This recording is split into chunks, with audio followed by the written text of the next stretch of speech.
Pelantikan gubernur, bupati dan wali kota serentak pincang jika mengacu UU PA karena Aceh punya kekhususan yang tak sama dengan undang-undang Indonesia. Mengapa Aceh beda? Dalam hal politik, Aceh berkhususan dibandingkan dengan daerah lain. Itu karena kesepakatan damai setelah Aceh berperang dengan Indonesia. Aceh punya UU PA, maka harus ditegakkan seperti kata dosen hukum tata negara Fakultas Hukum Universitas Syiah Kuala, USK, Dr. Zainal Abidin, menegaskan bahwa berdasarkan Undang-Undang Pemerintahan Aceh, UPA, pelantikan kepala daerah pemilihan baik gubernur, wakil gubernur, bupati, wakil bupati dan wali kota, wakil wali kota terpilih tidak dapat dilakukan secara serentak secara nasional.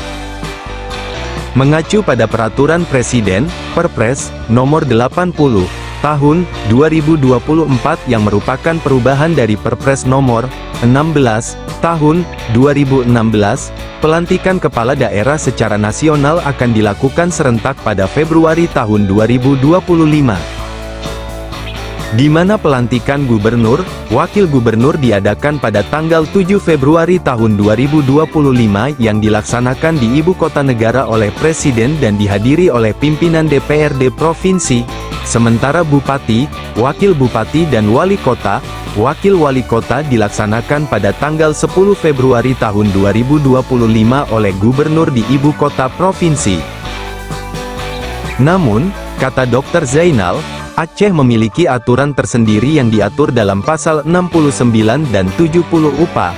Menurut UPA, pelantikan gubernur, wakil gubernur Aceh dilakukan oleh Menteri Dalam Negeri atas nama Presiden di hadapan Ketua Mahkamah Syariah Aceh dalam rapat paripurna DPRA.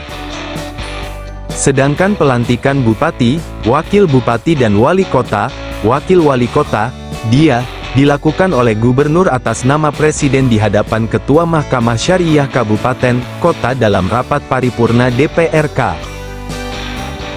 Dr. Zainal menjelaskan, pelantikan kepala daerah di Aceh tidak dikonstruksikan untuk dilakukan secara serentak dengan jadwal nasional.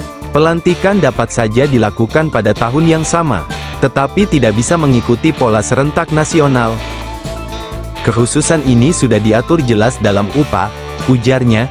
Kami berharap pemerintah pusat dapat menghormati dan menjaga kekhususan Aceh sebagaimana yang telah diberikan, tutup Dr. Zainal.